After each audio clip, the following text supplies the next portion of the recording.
I want to say I have attended your inner engineering program. I have seen some DVDs. I have read your books. And everywhere, there are your brilliant views on various issues. It could be from the making of a nation to the making of a toy car, from the running of a household to the running of parliament. You have brilliant views on every issue that one can ever question. Yet I know very little about you. And here's a brilliant mind with an, for lack of better words, I'd say out-of-the-box thinking. So different, so refreshing, so enlightening. I'm fascinated and I want to know about your life. And I'd like to know that, were you just born brilliant? Did it begin from that very moment? I was a normal birth, I didn't come in a box. My mother had a normal child. Now, I'm really fascinated, intrigued that we're all here. But, the way you think, we wait to hear what you have to say. We've all been little children and we've all grown up, but we've grown up and been educated in schools but I find our way of thinking, our way of being very conditioned, like almost systematized. So where did it all begin? The question that you're asking is, do people grow up and blossom, or are they brought up by somebody? You will see the general expression is, I was brought up in this place, I was brought up in that way. Especially in the West, you will see, I was brought up Christian, I was brought up Jewish. These are very common words. I think it's absolutely ridiculous and humiliating that a human being has to be brought up. You bring up cattle, okay? You don't bring up a human being. A human being is supposed to blossom by his own nature. That is why he is on the top of the pile, at least on this planet in the evolutionary scale. And most human beings don't seem to understand that, or they're not allowed to understand that by a whole lot of people and they need to be brought up. Bringing up means somebody is molding you.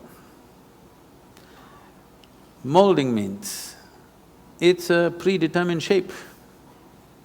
No flower that blossoms is the same way as another one which blossomed yesterday. But a mold means it's always going to be the same. If you make a mold, the idea of making a mold is that we want to have the same form again and again and again. Right now, generally, that seems to be the work, unfortunately, of the current education system, the so-called religions that are operating in the world, and of course the family. They want you to be in a certain mold. They don't want you to blossom like a wildflower because they're afraid of anything fresh happening among them. They want something that is familiar. They don't want something unfamiliar to be born among them. So, if you have succumbed to that system, then yes, you've been molded into a certain form.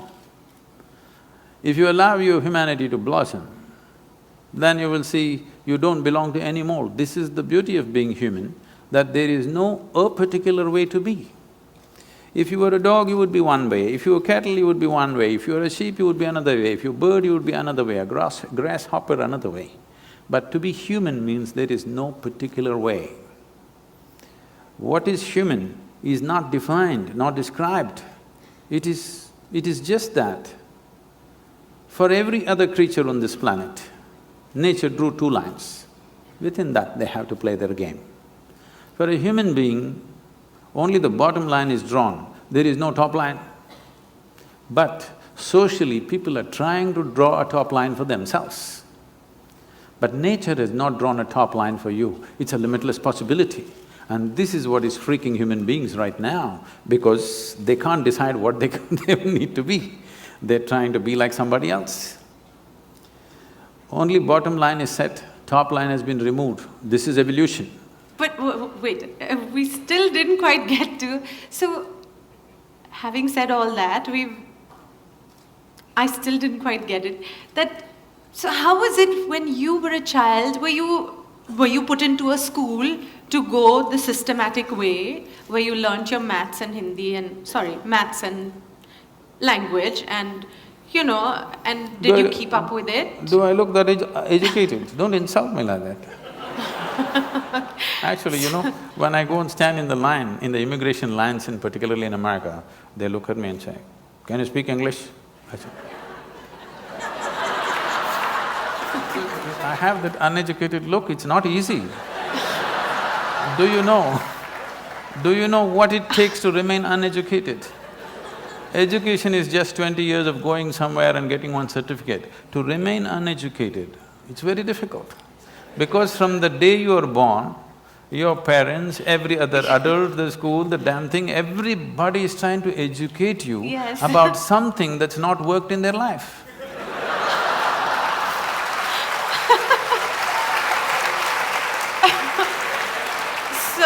And then, did you also, like we all went through these confused teenage years of not really knowing where we're going? I mean, did you clearly know your path? Not at all. I was… right from 3 or 4 years of age, I was always a million questions hanging in my head. I have a question about everything to everything. Questions means very fundamental questions about existence itself, my own existence. So when I was 3, 4 years of age, suddenly I realized I know nothing. Know nothing means somebody gives me a glass of water, I do not know what is water. I know how to use it, I know if I drink it, it'll quench my thirst and so many other ways of using it, but I do not know what is water. I'm saying even today you do not know what is water. It's the only thing available in all 3 states on the planet. Two-thirds of the planet is water, 2/3 of your body is water. If you think life, we think water. But do you know what it is? With all the scientific exploration, we do not even know a single atom in its entirety. Today our idea of science is learning how to use everything. Yes, we know how to use an atom, we know how to break it, we know how to fuse it, but we really do not know what it is. Any one thing, tiniest thing in the creation, we do not know in its entirety. This is the fact of life. Well, even something simple as what you started with saying, that looking at water, I mean, straight away I was taught water, H2O, and what it can do, and you can mix it with colors and it becomes that, you can drink it and it quenches your thirst, but I never looked at it and said, I don't really know what is water. Because nobody looks at anything. See, everybody is looking like this. Nobody has any attention for a piece of life here. They're like this. If you pay attention to one life, one blade of grass, one grasshopper, one human being, something else will happen. That's why we said life and love, because if you pay attention to one human being, some love will happen within you, okay? If you miss life, at least some emotion in that direction must happen to you. That will happen only if you pay attention to one. If you're looking at like this, these days it's become a fashion because you're on love on Facebook, you love the whole humanity. To love one human being, if you want to love one human being, it costs life. To love the whole humanity, it doesn't cost anything. It's even better to love God, because it's always easy to love somebody who's not here now. It's so easy. But if you have to love somebody who's sitting next to you right now, it costs life. You know how difficult it is to love someone who is next to you right now? How easy it is to love someone who is dead or who is in heaven? Isn't it so? Let's face it. Because if you have to love one thing is you have to pay attention. Without attention, it will not happen. And above all, you have to give up something that is you to accommodate another, otherwise it will not happen. The English expression is very good. You must fall in love. You cannot rise in love, you cannot stand in love, you cannot fly in love, you have to fall. Something of you should fall, otherwise it will not work. You will not know it. So, you want to have a fake sense of life, then you don't pay attention to anything. Everything is information, nothing is a living experience.